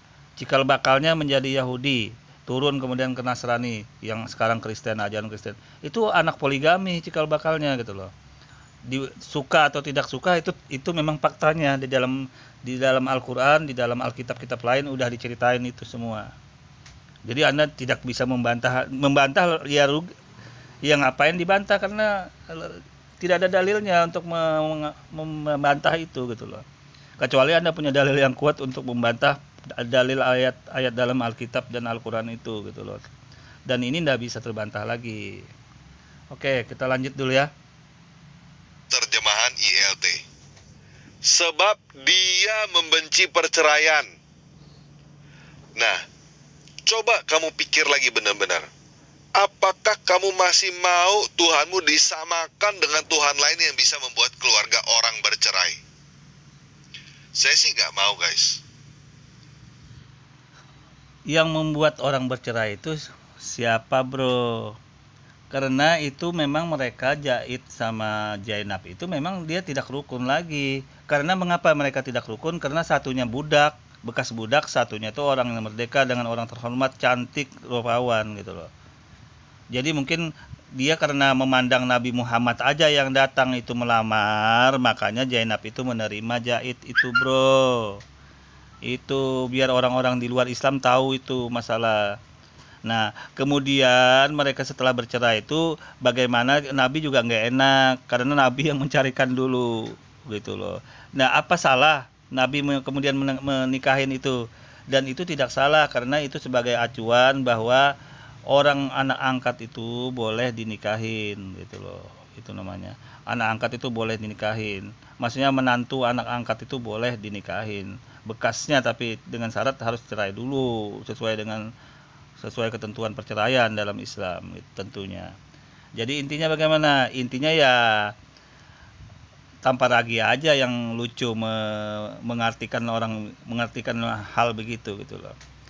Ya begini loh, Tamparagi, Anda punya anak, ya kan? Anak angkat tapi punya anak angkat. Anak angkat Anda ini pingin nikah nih, pingin mencari jodoh anak angkat ini. Nah, tiba-tiba Anda dapat kenalan ini, orangnya baik, cantik, ya Anda datang kepada perempuan itu untuk anak angkat Anda ini, ya kan, untuk mendapatkan jodoh anak angkat ini. Padahal yang dicarikan jodoh ini orangnya cantik banget, ya artinya beda udah dengan orang biasa. Karena Anda ini mungkin dipandangnya agamis atau tokoh dalam keagamaan, akhirnya dia mau menerima lamaran untuk anak angkat Anda itu tanpa memandang anak angkat yang diajukan oleh Anda ini gitu loh. Nah, kemudian seiring waktu terjadilah perceraian karena mungkin tidak cocok, ada apa ini terjadi perceraian. Setelah selesai semua urusan segala macam, nah kemudian ada Allah Subhanahu wa taala menurunkan kitab untuk agar diambil tuh jodoh gitu loh, dijadikan jodoh itu perempuan gitu loh. Jadi gimana? Ya enggak ada masalah, Anda aja yang lebay, kecuali anak kandung, bro. Ya kan, enggak ada masalah. Jawabannya tertolak karena Anda sendiri Contohnya tadi karena Nabi Muhammad sendiri yang melamar Zainab untuk jahit anak angkatnya itu. Kalau memang Nabi Muhammad pengen dari dulu, ngapain dikasih anak angkatnya? Mending Nabi Muhammad aja yang kawin sekalian. Nah, itu jawaban logikanya biar nyambung Anda. Oke, lanjut ya. Jadi sekali lagi saya jelaskan begini ya. Menggunakan kata Allah di dalam Alkitab tidak berpengaruh terhadap keselamatan, tetapi berpengaruh terhadap peperangan roh. Kata kasarnya, berpengaruh terhadap perang jualan agama. Alkitab lain menggunakan kata Allah. Curhat lagi nih. Intinya mau gimana, bingung ya Anda. Makanya tanpa lagi, mending Anda benahin itu di kitab Anda. Janganlah nyerang-nyerang Islam, menyerang-nyerang Al-Quran begini. Buktinya Anda sendiri kebingungan. Nama Tuhan di kitab Anda aja sendiri Anda masih berurusan begini, ya kan? Curhat dengan Bambang Nursena dan lain-lain, sampai mau membuat inisiatif membuat nama Tuhan di kitab lain, kitab Anda sendiri gitu loh. Kan itu kan sesuatu yang di luar sudah di luar kekuasaan Anda gitu loh. Mengapa Anda berusaha membuat begitu gitu loh? Sadarlah tanpa lagi, ya kan? Sadar Anda ini. Anda mencoba lucu aja Anda ini. Kita lanjut dulu ya. Oke, lanjut. Dapat dengan mudahnya disalahgunakan oleh umat tetangga untuk berkata bahwa Allah yang ada di dalam Al-Quran sama dengan Tuhan yang ada di dalam Alkitab. Karena ada kata Allah di dalam Alkitab, pekerjaan para penjual agama tetangga jadi berkurang separuh, guys. Tinggal meyakinkan kalimat syahadat yang kedua, Muhammad adalah rasulnya. Para fanatik Alkitab lain gak ada yang keberatan kan dengan syahadat pertama? Tidak ada Tuhan selain Allah? Gak ada pertanyaan kan Allah itu dewa macam apa? Allah adalah dewa yang bisa membuat keluarga orang bercerai, guys. Allah adalah dewa yang bisa menyuruh orang untuk memancung batang lehermu yang Kristen dalam kurung di medan perang. Wah, mau masih aja Anda kapok-kapoknya ini orang. Sudah bingung masalah nama Allah di kitab Anda, masih aja mau singgung-singgung Al-Quran. Tanpa lagi.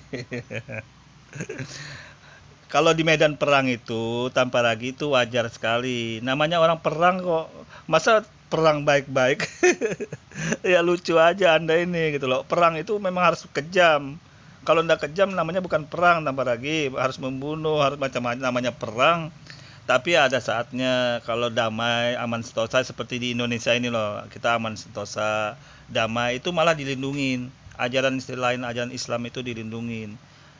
Anda cek aja, tidak ada yang kerusuhan, tidak ada yang berbau sara secara menyeluruh, horizontal itu tidak ada tanpa lagi.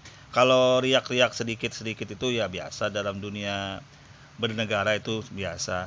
Tapi intinya Anda bisa bayangkan sendiri dalam ajaran Islam itu betapa mulianya Islam itu gitu loh.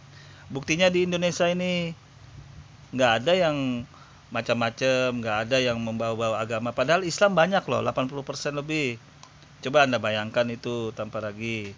Jadi Anda bayangkan, Anda kontroversi masalah nama Allah di ayat di Al-Quran Anda, di Alkitab Anda aja masih sempat-sempatnya membuat video menyerang Islam dalam posisi ini. Lucu memang manusia. Oke, lanjut dulu ya. Dan kamu masih mau meninggikan nama Allah? Masih mau tiap minggu nyanyi-nyanyi Allah Maha Besar di gereja?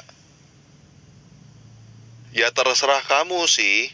Tapi ingat aja ya, Allah itu adalah nama yang sudah dipatenkan oleh tetangga menjadi nama dewa yang menyuruh orang untuk memancung batang lehermu dalam kurung di medan perang. Kalau dalam Islam itu, dewa itu tidak identik dengan Tuhan. Karena dewa dalam ajaran Islam itu levelnya itu selevel malaikat. Perlu Anda ketahui tanpa lagi. Jadi urusan nama dewa dalam Islam itu selevel dengan urusannya dengan malaikat gitu loh. Jadi apabila Anda berusaha mencoba-coba merubah nama dewa dalam Alkitab Anda itu, ya siap-siap aja Anda terjadi framing yang kedua dalam kitab Anda itu gitu loh. Serba salah sih, Anda ini sebenarnya serba salah tanpa lagi. Ya diikutin salah, mengikutin salah. Mengikutin Anda juga salah, karena orang-orang juga akan bingung kemana nanti arah penyebutan nama Tuhan Anda ini gitu loh. Mengikutin Anda. Dibiarin ya hasilnya Anda curhat-curhat begini gitu loh. Makanya tanpa lagi sadar sudah, ini mumpung masih hidup kita di usia ini gitu loh, di sisa hidup kita ini, marilah masih contoh tuh banyak sekali tuh contoh yang mualaf itu banyak sekali, yang kualitas di atas ilmunya itu sampai berpindah ke ajaran Islam tuh contoh sekali itu. Mengapa dia sampai pindah ajaran agama Islam itu gitu loh. Tentunya ada sesuatu yang menarik dia dengan mereka, kenapa mereka sampai pindah tanpa lagi. Terlepas dari apapun yang Anda omongkan ini gitu loh. Karena apa yang Anda omongkan ini itu sudah terjawab semua dalam Al-Quran. Karena Al-Quran itu semua lengkap tanpa lagi. Semua diatur. Apapun yang Anda bicarakan itu diatur, sudah. Termasuk perang. Ada saatnya damai, ada saatnya perang, ada saatnya melawan dalam ajaran Islam itu. Ada saatnya rukun, damai, hidup makmur, seperti di Indonesia ini contohnya. Sekarang ini kita hidup rukun, damai, aman, sentosa seperti di Indonesia. Toh Islam kan orangnya. Tidak ada gejolak-gejolak kan, Islam kan. Nah, itu contohnya. Tapi ada saatnya nanti Islam akan berperang karena diganggu, diserang oleh ajaran-ajaran yang lain gitu loh. Oleh negara-negara lain. Ada saatnya itu. Islam juga mengatur itu strategi cara perang. Segala macam diatur juga oleh Islam. Itulah kehebatan Islam itu tanpa lagi. Semua diatur. Bukan hanya urusan ibadah aja, kehidupan manusia itu diatur. Termasuk pemimpinnya diatur. Makanya jangan heran kalau pada saat kemarin itu ada masalah yang di DKI sedikit gesekan-gesekan, itu sangat wajar sekali karena memang di Al-Quran diatur memang itu gitu. Oke, kita lanjut dulu ya. Teman-teman mau terima bagus, nggak mau terima ya sudah. Perang agama Kristen dan Islam sudah dimulai sejak abad ke-7 guys. Dan masih akan berlanjut sampai akhir zaman. Walaupun sekarang ini di Indonesia kita perangnya nggak pakai golok. Alkitab adalah titik yang sangat strategis, sangat krusial dalam perang agama Kristen dan Islam. Menurut saya, kata Allah yang ada di dalam Alkitab adalah jerat yang ditaruh oleh musuh dan harus segera dibuang. Silakan teman-teman baca statistik negara-negara di dunia. Negara mana yang Alkitabnya menggunakan kata Allah tidak menjadi negara dengan mayoritas Muslim. Setahu saya nggak ada guys. Kata Allah yang ada di dalam Alkitab bahasa Indonesia adalah jerat yang ditaruh oleh musuh selama berabad-abad. Curhat lagi nih ke Bambang Nursena ini. Tapi ujung-ujungnya nanti ada aja yang mau disinggung di ayat Al-Quran ini, heran juga aku manusia tanpa lagi nih. Oke, lanjut dulu lanjut dulu coy bro. Dan harus segera dibuang. Oke, sekian video kali ini. Yesus Kristus penguasa kita memberkati. Jadi kata ehye itu kalau diterjemahkan aku ada. Jadi kalau Tuhan sendiri menyebut dirinya ehye. Tapi kalau orang lain atau pihak ketiga menyebut dirinya menjadi Yehovah. Artinya apa? Dia ada. Nah, celakanya di Indonesia ini jadi aneh. Yang pihak Nasrani mengklaim bahwa nama Allah itu nama berhala, sedangkan aslinya adalah nama Yehwa. Yang Muslim juga begitu, Yehwa itu nama berhala, yang asli adalah nama Allah. Jadi kedua-duanya nggak pernah ketemu, karena kedua-duanya tidak bisa bahasa Ibrani dan tidak bisa bahasa Arab. Jadi mereka saling bingung. Padahal antara Yehwa dan Allah itu hanya pelafalan. Yang punya asal-usul dan maknanya dia yang berhak disembah. Tidak mungkin orang Ibrani dipaksa dengan nama Allah, karena mereka tidak bisa melafalkan itu. Tapi yang dikenal adalah nama Yahwa. Yahwa. Makanya kalau dalam syahadat mereka menyebut Shema Yisrael Yahwa Elohenu Yahwa Ehad. Kita menyebut Allahu Ahad. Makanya kalau lihat terjemahan kitab suci Nasrani yang disebut Alkitab, tertulis tidak ada Allah kecuali Tuhan. Sementara yang Muslim di sini, yang Indonesia menyebut tidak ada Tuhan selain Allah. Bingung. Mana yang betul? Tidak ada Allah selain Tuhan atau tidak ada Tuhan selain Allah? Karena kedua-duanya tidak paham. Saya pernah diskusi dengan Salafi Wahabi, dan mereka sangat anti dengan kata Yahweh dan tidak mau menggunakan nama Yahweh atau Yehwa dalam Al-Quran. Kemudian saya tunjukkan sekarang ini banyak orang-orang Yahudi yang menjadi Muslim. Kenapa mereka begitu mudahnya menjadi Muslim? Kok tidak mudah menjadi Nasrani? Karena dalam ajaran Yahudi, Allah tidak berserikat. Allah tidak bisa diperanakkan dan tidak bisa beranak. Dia betul-betul ahad. Maka ketika menjadi Muslim itu lebih gampang. Karena tauhidnya sudah benar, tinggal wa asyhadu anna Muhammadar Rasulullah. Sebagaimana seorang Yahudi, Rabi Yahudi. Rabi itu ulama. Mereka menyebutnya Rabi. Kalau kita menyebutnya Rabi itu kan kawin. Jadi ketika saya baru menikah waktu ini, disapa dengan teman-teman, ini akan disampaikan oleh Rabi Al-Yahudi. Maksudnya Rabi itu baru menikah saya. Jadi Rabi itu artinya ulama. Yang bernama Abdullah ibn Salam.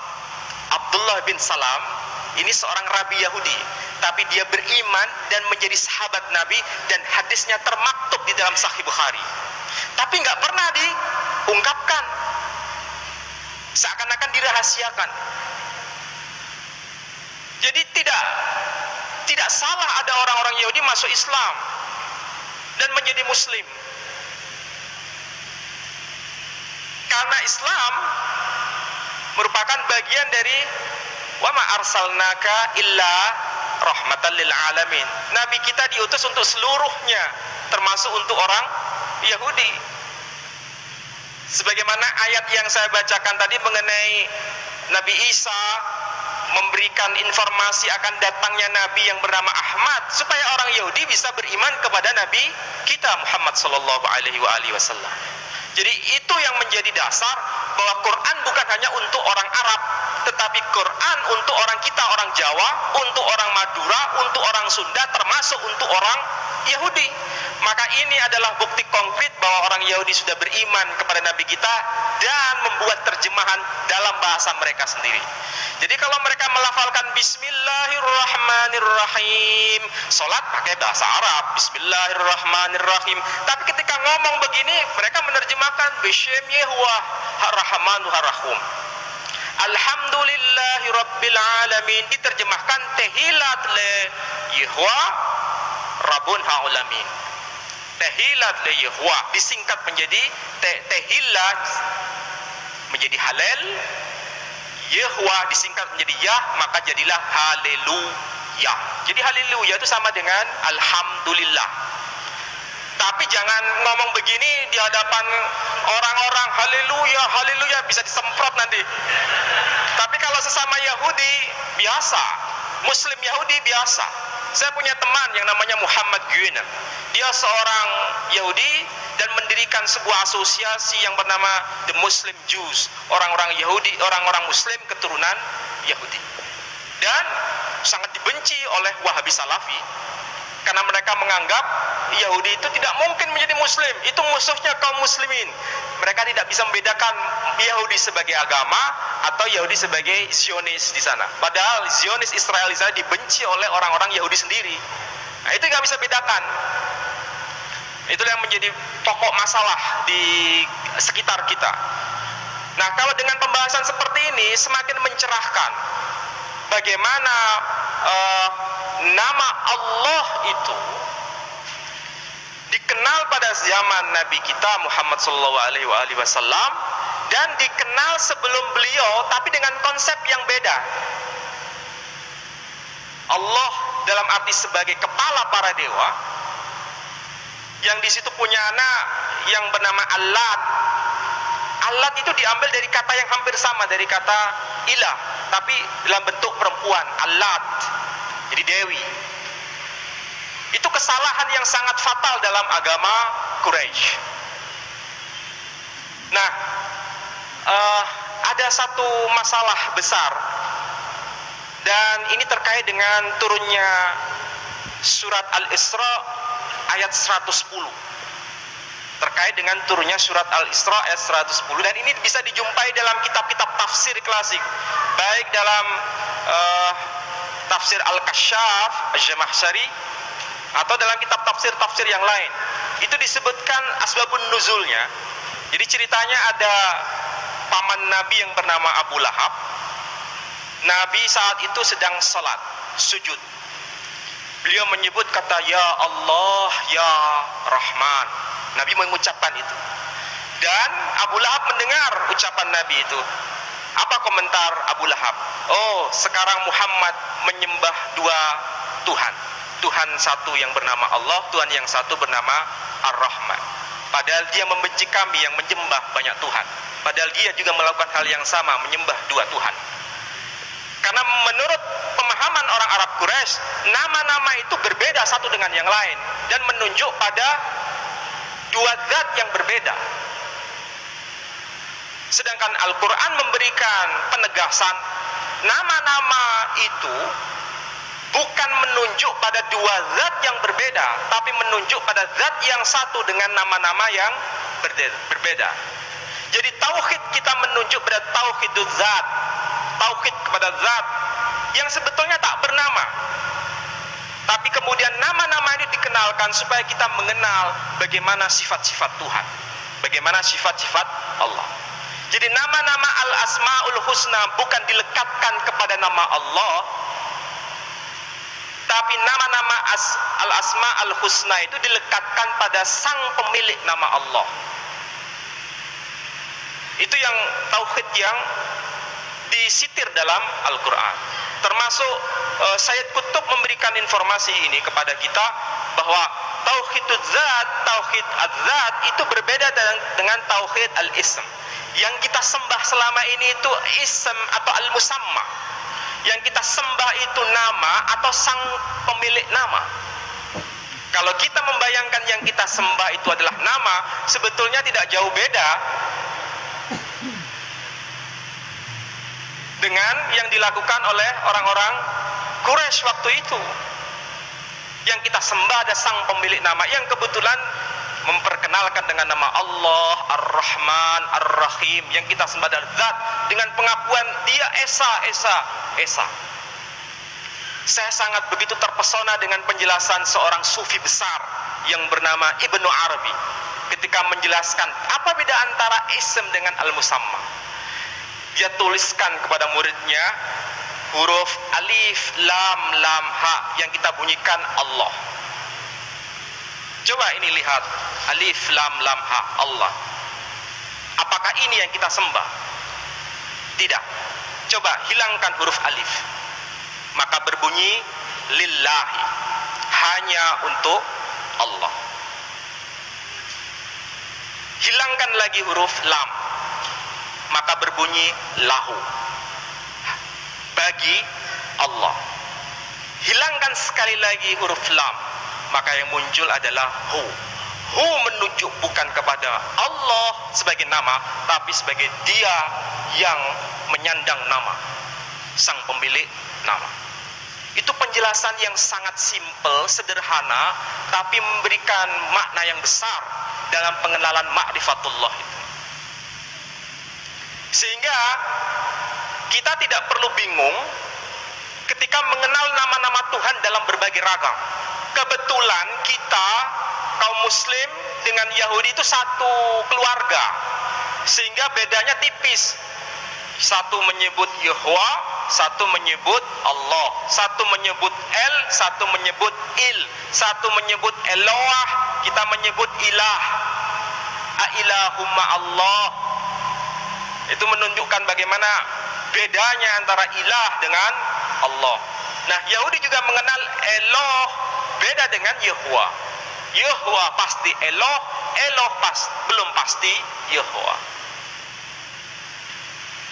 Ini satu keluarga. Lalu bagaimana dengan agama-agama sebelumnya yang bukan di Timur Tengah? Apa mereka menyebut dengan kata yang mirip-mirip seperti itu? Ternyata tidak. Nah, dalam agama Hindu sendiri mengenal kata Brahman. Nah, Brahman itu tidak ada bentuknya, tidak bisa digambarkan, tidak bisa dipatungkan. Tapi sifat-sifatnya kemudian dipatungkan. Jadilah Brahma, Wisnu, Shiva. Brahma itu dalam bahasa Arab sama dengan Al-Khaliq, pencipta. Dipatungkan. Tapi ketika ini diulas semua, hampir semua agama mengenal Tuhan itu tidak boleh dipatungkan. Yang dipatungkan, digambarkan ternyata adalah sifat-sifatnya. Ini yang direvisi dengan kehadiran Nabi terakhir yang bernama Muhammad sallallahu alaihi wasallam. Jadi inilah pengenalan yang paling sentral untuk mengetahui Allah, mengetahui nama Allah. Nah, kalau kita sudah paham seperti ini, coba kita bayangkan ya, kalau begitu Nabi Ibrahim waktu itu mengajarkan tauhid itu dengan bahasa seperti apa? Ini. Jadi kalau bisa dibaca, itu sudah saya latinkan, itu ada sargani saralim, mardati enlil, danum sar agade, baulati enlil. Nah, bacanya seperti itu. Ini bahasa Ibrahim seperti ini. Kita nggak bisa mungkin menirukan, karena ini yang bisa baca hanya para arkeolog yang betul-betul akrab dengan tulisan-tulisan kuno. Tulisan-tulisan kuno. Jadi kalau kita orang-orang biasa yang hanya di pesantren mungkin tidak paham ini. Tapi cukup memberikan informasi kepada kita. Dengan munculnya tulisan As-Sahrastani, Al-Milal wan Nihal.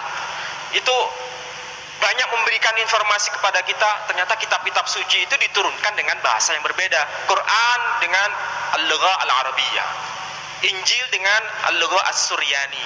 Suryani itu seperti apa? Nggak tahu kita.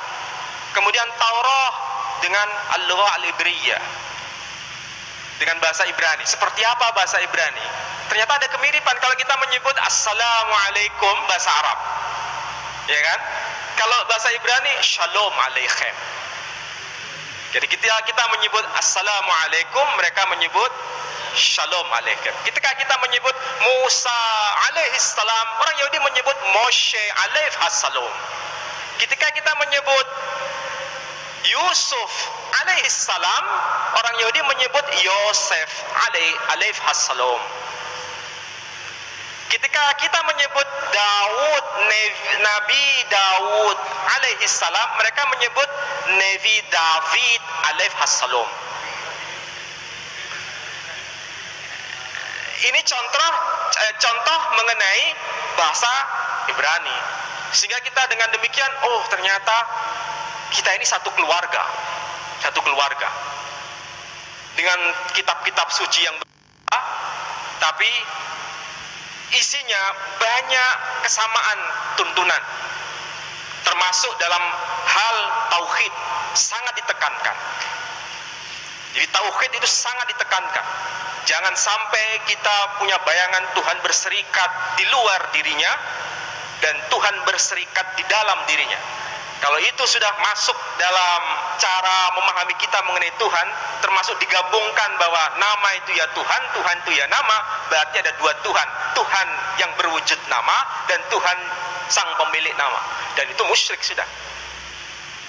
Jadi hati-hati menyerikatkan nama dengan sang pemilik nama. Dan itu merupakan sebuah pelajaran sederhana supaya kita bisa mengenal arti tauhid dalam berbagai nama yang sangat beragam tadi. Ini bukan hanya dalam masalah bahasa Arabnya. Kalau dalam bahasa Arab kan ada Al-Jabbar, ya kan? Kemudian ada Al-Aliyun. Nah, kalau bahasa Ibrani ada El-Gibor, ada El-Alyon. Mirip kan? El-Alyon, kita ada Al-Aliyun, mereka menyebut ada El-Gibor, kita menyebut Al-Jabbar. Kita menyebut Hajar, mereka menyebut Hagar. Orang Yahudi nggak bisa ngomong J, kita orang Arab tidak bisa ngomong G. Maka kalau kita menyebut haji di Mekah, mereka menyebut haji di Yerusalem. Haji, jadi di Yerusalem itu haji. Maka sebelum kita berpindah kiblat ke Mekah, kita sebetulnya kiblatnya sama dengan Yahudi, yakni di Baitul Maqdis. Mereka menyebutnya Bait HaQodes. Ini adalah kiblat. Jadi kita kalau menghadapkan sholat kita ke arah susunan batu, yakni Ka'bah, orang Yahudi juga susunan batu. Dan mereka tidak memahami, Yahweh itu tinggal di situ dan duduk bersila di situ. Enggak. Itu hanya mengabadikan di sini perintah Tuhan untuk menyembah Dia. Dan kita juga menyembah Allah, bukan menganggap bahwa Allah sedang duduk bersila di dalam Ka'bah. Hati-hati, kita tidak menyembah sosok Tuhan yang ada di dalam Ka'bah, tapi ini adalah rumah suci yang sang pemiliknya adalah Allah Azza wa Jalla.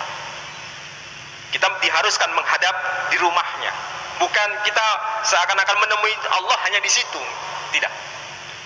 Jadi inilah bukti konkret kesinambungan agama Islam dengan agama Yahudi itu sedemikian rupa.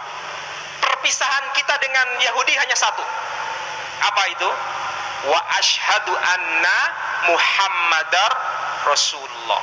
Seandainya itu sudah dilafalkan, disyahadatkan, maka jadilah Muslim itu menjadi Muslim, Yahudi yang menjadi Muslim. Hanya masalah nubuwah. Tapi kalau tauhid sudah benar, tauhidnya sudah benar. Makanya kita diperkenankan saling menikahkan, ya kan? Menikah dengan ahlul kitab Yahudi itu boleh, karena tauhidnya sudah benar. Tinggal nubuwahnya, kenabian yang belum mereka yakini. Jadi seperti inilah menjadi bukti konkret kesinambungan bahwa agama-agama Ibrahim, yakni Yahudi, Kristen, Islam itu asal usulnya satu, menyebut nama Tuhan dengan berbagai istilah tadi, tapi menunjuk pada yang satu yang kita kenal sekarang dengan nama Allah. Mungkin ada pertanyaan nakal, boleh nggak kita berzikir dengan menggunakan istilah ilu? Atau bolehkah kita berzikir dengan menggunakan istilah Yahweh? Tidak. Kenapa tidak? Karena pewahyuan terakhir dalam bahasa Arab. Zikir adalah masalah ibadah. Jadi ibadah harus dalam bahasa aslinya. Sedangkan bahasa yang lama itu sebagai terjemahan saja, tidak dimasukkan dalam ibadah. Jadi jangan sampai kalau kita orang Jawa, kan saya ini orang Jawa, kalau Allah itu Maha Rahman, bahasa Indonesia Jawanya kan Kang Moho Welas, ya dikir aja sing Moho Welas, nggak bisa begitu. Tetap dengan ya Rahman. Tapi kita berikan makna dalam hati Dia yang Maha Welas Asih. Jangan sampai hanya lidah melafalkan Ar-Rahman, tapi nggak tahu apa itu makna Ar-Rahman. Nah, ini yang celakanya ini. Celakanya kita sebagai seorang muslim. Kita ini sering melafalkan ayat-ayat Quran, zikir dengan bahasa Arab, tapi sebagian besar kita tidak tahu maknanya. Nah, dalam forum seperti ini paling tidak kita bisa mengenal makna itu supaya lebih tajam dan kita bisa belajar lebih baik lagi. Saya kira itu dulu yang mungkin bisa saya sampaikan. Kita nanti bisa masuk dalam forum tanya jawab. Assalamualaikum warahmatullahi wabarakatuh.